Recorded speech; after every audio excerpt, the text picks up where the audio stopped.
नमः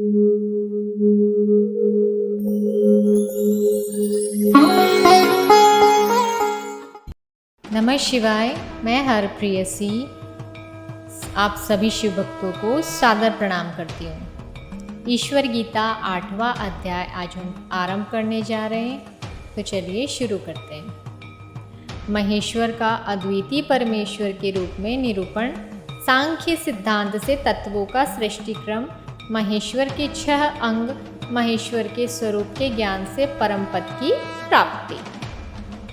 ईश्वर बोले, श्रेष्ठ ब्राह्मणों, मैं दूसरे गुहत्तम ज्ञान को बताता हूँ, जिससे यह प्राणी घोर संसार सागर को पार कर लेता है। मैं ब्रह्ममय, शांत, शाश्वत, निर्मल, अव्यय, एकाकी, अद्वितीय परमेश्वर तथा भगवान कहलाता हूँ। महद ब्रह्मा मेरी योनि रूप है। मैं उसमें मूल माया नामक गर्भ धारण करता हूँ और उससे यह संसार उत्पन्न हुआ है।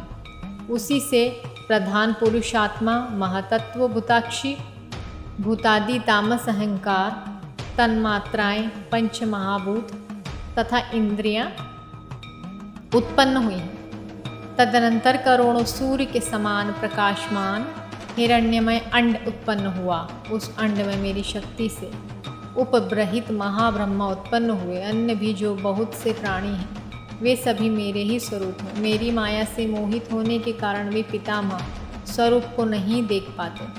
सभी योनियों में जो मूर्तियाँ उत्पन्न होती हैं, उनकी योनि परामाया है और मुझे ही पितृ स्वरूप विद्वान लोग जानते हैं। इस प्रकार जो मुझे ही बीज रूप पितृ स्वरूप प्रभु जानता है, वह सभी लोकों में धीर होता है और मोह को प्राप्त नहीं होता। मैं ही सभी विद्याओं का स्वामी, प्राणियों का परमेश्वर, ओमकार मूर्ति, प्रजापति, भगवान ब्रह्मा हूँ। जो पुरुष विनष्ट होने वाले सभी चराचर भूतों में परमेश्वर को नाश रहित और स्वभाव से देखता है, वही यथार्थ देखता है।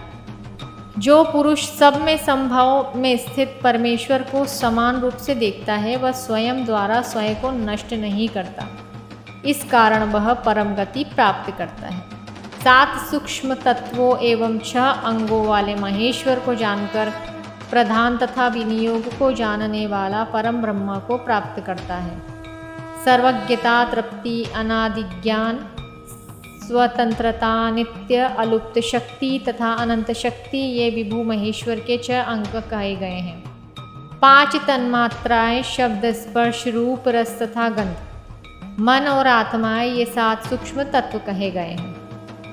जो हेतु रूपा प्रकृति है, वह प्रधान है और उससे होने वाले बंधन को ही विनियोग कहा जाता है।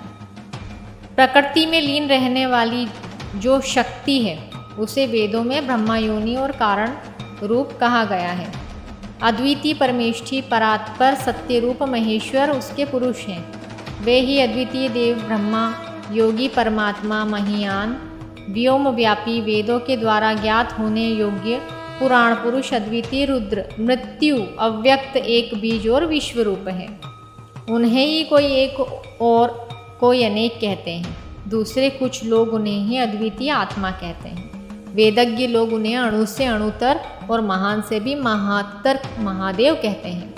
हृदय रूप गुहा में स्थित परात्पर पुराण पुरुष, विश्व रूप हिरण्यमय और बुद्धिमानों की परम गति प्रभु की जो इस प्रकार जानता है, वह बुद्धिमान पुरुष बुद्धि को पार कर जाता है, अर्थात परम पद प्राप्त करता है। तो मित्रों, आज का हमारा 8वां अध्याय संपूर्ण होता है। हम नेक्स्ट वीडियो में 9वां अध्याय लेकर आएंगे। तब तक के लिए आप सभी को बहुत बहुत धन्यवाद। सर्वे जना सुखिनो भवन्तु। शिव शिव।